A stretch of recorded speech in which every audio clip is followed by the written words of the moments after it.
আসসালামু আলাইকুম সুপ্রিয় ভিউয়ার্স, আজকে আমি আপনাদেরকে একটি গুরুত্বপূর্ণ বিষয় শেয়ার করতে এসেছি আপনাদের সাথে।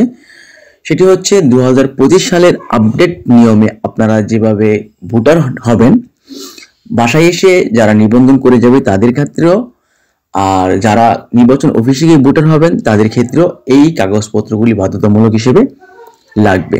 তো ফার্স্ট অফ অল আপনার যে কাগজটি লাগবে সেটি হচ্ছে জন্ম নিবন্ধন। আপনার জন্ম নিবন্ধন অবশ্যই 17 বছরের উপরে হতে হবে আপনার বয়স, এবং বাংলা এবং ইংলিশ এই দুইটা জন্ম নিবন্ধনই আপনার লাগবে। যাদের আপডেট জন্ম নিবন্ধন হয়েছে, একসাথে বাংলা ইংলিশ আছে, তাদের প্রয়োজন নেই, এটা দিয়ে চলবে। এবং যাদের আগের জন্ম নিবন্ধন আছে তাদের অবশ্যই বাংলা এবং ইংলিশ করে নিতে হবে, নাম ঠিকানা সহ।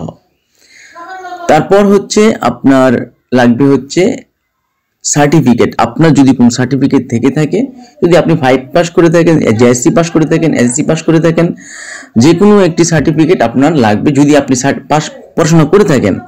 আর যদি আপনি ক্লাস 3, 2 দেন, 4 দেন, তাহলে আর লাগবে না। ওকে, তারপর লাগবে রক্তের গ্রুপের কাগজ। আপনার অবশ্যই মাস্ট রক্তের গ্রুপের কাগজটা এখানে শো করতে হবে, কারণ আইডি কার্ডের পিছনে বর্তমানে রক্তের গ্রুপের কাগজ বাধ্যতামূলক রক্তের গ্রুপ আপনার দেওয়া থাকে, কারণ এটা বাধ্যতামূলক। অ্যাক্সিডেন্ট বা কোনো সমস্যা হলে যেন এটা ইউজ করা যায়। তো গেল রক্তের গ্রুপের কাগজ। এবার লাগবে হচ্ছে আপনার পিতা মাতা যদি বেঁচে থাকেন, তাদের আইডি কার্ড হয়ে থাকে, তাহলে তাদের আইডি কার্ডের ফটোকপি। এবং যাদের বিয়ে হয়েছে, যদি বিয়ে হয়ে থাকে, তাহলে স্বামীর আইডি কার্ডের ফটোকপি। আর যে এলাকায় আপনি ভোটার হবেন তা সেই এলাকার জন্ম নিবন্ধন, যে ইউনিয়নের ভোটার আপনি হতে যাচ্ছেন সেই ইউনিয়নের চেয়ারম্যানের পরিচয়পত্র লাগবে, চেয়ারম্যানের পরিচয়পত্র। এবং কারেন্ট বিলের কাগজ লাগবে 1 কপি, কারেন্ট বিলের কাগজ। তারপর লাগবে হচ্ছে আপনার ট্যাক্সের কাগজ, বাড়ির ট্যাক্সের কাগজ আপনাকে এখানে দিতে হবে। সেখানে বাড়ির ট্যাক্সের কাগজটা কারণ হচ্ছে যে এখানে আপনার বাড়ির হোল্ডিং নম্বর থাকে, এই হোল্ডিং নম্বরটা আপনার জন্ম নিবন্ধনের ঠিকানার আগে দেওয়া থাকবে। তো আমি আবার রিপিট করছি, আমি এক এক করে বলে দিচ্ছি আবার কি কি লাগবে। প্রথমে আপনার জন্ম নিবন্ধন 17 বছরের উপরে, বাংলা এবং ইংলিশ। তারপর রক্তের গ্রুপের কাগজ, কারেন্ট বিলের কাগজ, চেয়ারম্যানের পরিচয়পত্র, বাড়ির ট্যাক্সের কাগজ, যেটা সহিদারি ট্যাক্স বলা হয় বা পৌরসভার ট্যাক্স আছে একটা, ট্যাক্সের কাগজ।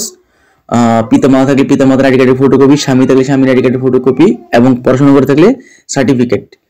তো এই কাগজগুলি আপনার সংগ্রহ করে অবশ্যই এই নির্বাচন অফিসে অথবা আপনার বাসায় যারা নিবন্ধন করতে আসবে, আপনার নাম ঠিকানা লিখে নিয়ে যাবে, তাদের কাছে আপনি শো করবেন।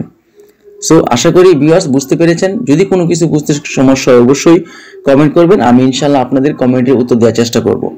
আমি একদম সঠিক প্রসিডিওরটা আপনাদেরকে বলে দিয়েছি। আশা করি সেভাবে আপনারা আবেদন করলে, সেই কাগজপত্রকে সংগ্রহ রাখলে আপনাদের আর কোনো প্রবলেম হবে না ইনশাআল্লাহ।